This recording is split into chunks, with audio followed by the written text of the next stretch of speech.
So there's this media trend I've noticed going on, and I haven't really heard it explored that much, so I really want to talk about it today. Veganism as a movement has blown up in like a really big way within the last 5 years or so.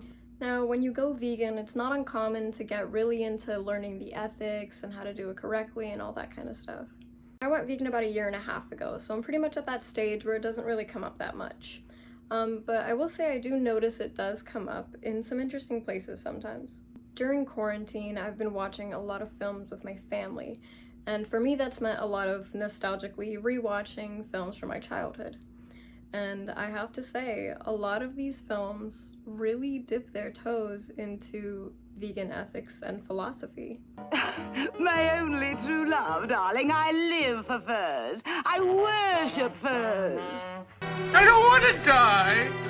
I don't want to die! Still going! Come on! Stop this thing! I'm getting there! They make the honey, and we make the money. They make the honey and we make the money? Now, there's something I want to make really clear right off the bat. I don't believe, nor am I trying to convince anybody of the idea that these filmmakers intentionally put vegan principles as subtext in their films. I don't think that happened. Which is why I like to call this subgenre of animated kids films accidentally vegan films. Now, here's how they happen. So, storytellers have been using anthropomorphized talking animals as a vehicle for teaching morals and life lessons pretty much since the beginning of time. And this tradition carries on to modern day. There's lots of reasons why this works so well. Partially it's due to the fact that when it's done right, animals can be race and gender blind, making them more or less universally relatable. Now, it also generally makes sense to include a surface-level message about being kind to animals, or at least be anti-animal abuse. However, vegan ethics come into play when the stories are told from the perspective of animals that exist in the same world as humans, and in some way or another acknowledge the often exploitative relationship they have to one another. These themes are kind of everywhere if you pay attention, but I'm just going to focus on 3 case studies today. Chicken Run, Charlotte's Web, and The Little Mermaid. Moving from most to least obvious. But first, I'm going to do a very brief primer on vegan ethics.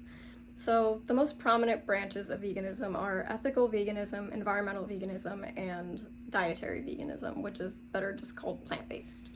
The films I'm discussing lean towards ethical veganism, but environmental veganism is actually fairly common in children's films as pure text, like in Finding Nemo and Happy Feet. Ethical veganism is the branch concerned with animal liberation and welfare, and exists in opposition to speciesism. Its activism dates back to around the 1940s, but it rose to prominence in the 1970s thanks to philosophers like Peter Singer, and like I said, it's also become more relevant in the last 5 years thanks to kings like Earthling Ed, and more recently Alex J. O'Connor. Now, my first case study is by far the most obvious. Of course, I'm talking about Chicken Run. And it definitely feels like the most deliberate in its vegan framing. It, out of all the films, puts the themes of animal liberation front and center. The very first thing we see in the film is this ominous establishing shot of the chicken farm, which is very deliberately framed as a prison or a military base. Roughly the first 7 minutes of the film are dialogue-free, and they mostly use silent comedy to show us the elaborate escape plans these chickens get up to in their free time. Once this intro is over, we're shown the military base metaphor in full force, and understand that these hens are under immense pressure to produce eggs.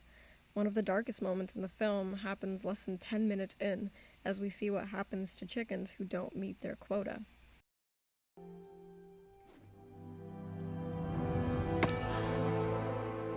The main antagonist of the film, Mrs. Tweedy's intro shot, is an unofficial gold standard for accidentally vegan films, as these villains are very often introduced using animal cruelty or animal consumption imagery. Note the carcass and the taxidermied owl. Now, the main conflict of the film is that these hens want to escape from their egg farm before Mrs. Tweedy completes its transition to be a chicken farm. Throughout the film, our protagonist Ginger speaks of a better life for the hens in free, open spaces. Us. Who feeds us? We feed ourselves. Well, where's the farm? There is no farm. And that's what our happy ending is. It does seem like the filmmakers wanted to keep the tone fairly dark. There's some deleted scenes that I couldn't find that apparently included a hen being killed by some farm dogs, things like that. Regardless, this is the film where animal liberation is the least subtexty and by far the most overt. Chicken farms are prisons, chicken pie farms are torture chambers, farmers in harness are evil, and freedom for these chickens is the happiest ending possible. Charlotte's Web is slightly quieter about its vegan subtext, and it's actually one of my favorite films of all time. It's also the best of the talking pig movies, by far. It's a truly beautiful and sincere musical about friendship, and about how a little spider on a door frame saves the life of a sweet spring pig. Now, this film is actually pretty notorious for inspiring young kids to want to stop eating meat after they watch it, and once you watch it, it is pretty clear why. Right off the bat, Wilbur's the cutest thing in the world, and as soon as he's rescued by Fern, he's treated like a human baby. As he grows, the things he loves slowly get taken away from him. At 2 weeks, he sleeps outside, and at 6, he's sold to a farmer to eventually be slaughtered. When he learns about this for the first time, he faints and follows with this. I don't want to die. I want to stay here in my warm manure pile and breathe the beautiful air and lie in the beautiful sun. You're certainly making a beautiful noise. I don't want to die.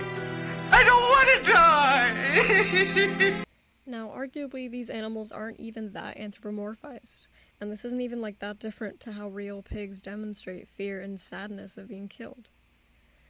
And of course, in this film, we also don't want Wilbur to die. We can see that he loves his life, and it's here where we meet Charlotte, an optimistic spider immortalized by Debbie Reynolds, who you would probably know from Good morning. Good morning. We've talked the whole night through. Good morning. Good morning to you. She apparently offered to do this role for free because she loved the book and characters so much, and I think she's easily the most charming part of the film. And she's devoted to saving Wilbur's life, and is always talking about how wonderful she thinks life is, and how lucky we are to live on this earth. You're born to swim and me to spin, but we both love this world we're in. How very special are we for just a moment to be part of life's eternal rhyme. When she begins to spin her life-saving web for Wilbur, it's scored with the gorgeous song Deep in the Dark.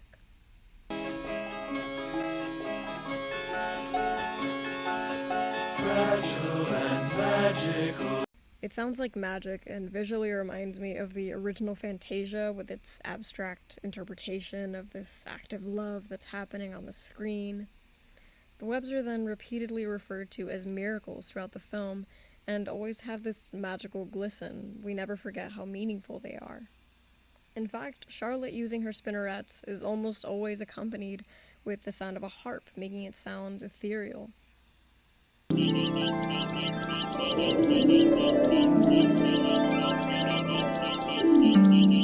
All her hard work culminates in this. And if I have anything to do with it, he's gonna live to a ripe old age. And Wilbur finding company in Charlotte's daughters.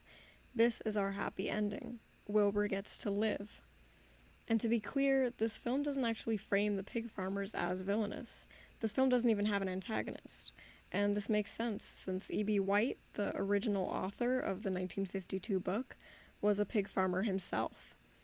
In fact, it was something of a troubling vocation for him. In a letter explaining why he wrote the book, he had this to say: "A farm is a peculiar problem for a man who likes animals, because the fate of most livestock is that they are murdered by their benefactors. The creatures may live serenely, but they end violently, and the odor of doom hangs about them always. I do not like to betray a person or a creature, and I tend to agree with Mr. E.M. Forster that in these times the duty of a man above all else is to be reliable. It used to be clear to me, slopping a pig, that as far as the pig was concerned I could not be counted on, and this, as I say, troubled me. Anyway, the theme of Charlotte's Web is that a pig shall be saved, and I have an idea that somewhere deep inside me there was a wish to that effect." For the record, he didn't actually like the animated adaptation of his book, saying he didn't care much for jolly songs, especially when they were written by the Mary Poppins brothers. And yet, the heart of the story is still very much there. It's about a farm pig who, at birth, is deemed a disposable runt, and whose life is saved by the compassion of two people who just understood that his life had value. Lastly, I'd like to discuss a non-obvious example of how accidentally vegan films come to be. The Little Mermaid, which I would consider its themes of veganism to be the most subtext, is also unique in how it depicts human-animal relationships, as we understand that mer people understand themselves to be sea creatures and don't interact with humans for primarily fish-eating reasons. Him? I don't have to know him. They're all the same. Spineless, savage, harpooning fish eaters. However, mer people clearly appear human, and at least Ariel is meant to be a relatable audience avatar for the young girls watching. At large, though, all sea creatures reject human culture, mostly on fish-eating grounds. Fish on the land ain't happy. It's hot 'cause they in the bowl. But fish in the bowl is lucky. They in for a worse fate. One day when the boss get hungry, yes, you gonna be on the plate. What no? You could have been seen by one of those barbarians, by one of those humans. Daddy, they're not barbarians. They're dangerous. Do you think I want to see my youngest daughter snared by some fish eater's hook? Which, give it a second's thought. They're not wrong, right? Humans do hunt fish. It makes perfect sense for them to culturally reject them. The only exception we are shown to this, of course, is our villain Ursula, whose introductory shot contains, you guessed it, some depiction of animal consumption or cruelty. Disney actually does this a lot for its villains' introductions. Think of Gaston, Cruella, Scar, even Oogie Boogie. Animal cruelty and consumption seems to be a trait that Disney's decided to associate with villainy. These kind of establishing shots are somewhat of an inverse of what's known as the save the cat trope, and is sometimes called the kick the dog trope, which Ursula literally does at the wedding. And again, no, not intentionally, as in they've thought it through all the way of how it parallels vegan ethics, but we do even see this later in the film with the evil fish-killing chef, which almost feels self-aware. I've got enough little fishes, don't you? But it does raise an interesting question. What do the mer people eat? They don't eat fish, clearly, and they presumably don't have access to, pork or dairy, so what are we meant to assume? For the record, we never see any mer people eat in the film, and we also never see Ariel react to being served seafood at dinner. It doesn't seem like something she's concerned about, weirdly. Of course, the real answer to these questions are, we're not supposed to ask these questions. It's not the story they're trying to tell. We're meant to assume they eat what people eat and not think too hard about it. And yet, it's there. And the more you pay attention to these talking animal films, the more you realize it's everywhere, but as subtext. And these films being anti-animal abuse makes perfect sense. Empathy for animals is kind of an important thing for a developing child to see modeled to them. Violence against animals at a young age is a potential indicator for a violent pathology in the future, and so it makes sense to try to associate that kind of behavior with villainy. Of course, though, when you follow this anti-animal abuse message to its logical conclusion, you arrive at vegan philosophy. And yet, none of these films are canonically vegan. It's all unexamined subtext. But for many, this anti-animal exploitation subtext is enough to plant a seed. And while it may never sprout for some, for others, they examine it, they think about it, and one day, given the choice, they decide to be consistent about it. Thank you so much for watching. I really hope you enjoyed that. It's something I'm really passionate about, something I was really excited to explore, and yeah, I hope you enjoyed it. Fragile and magical shadows silently start to appear. Lovely and lyrical silver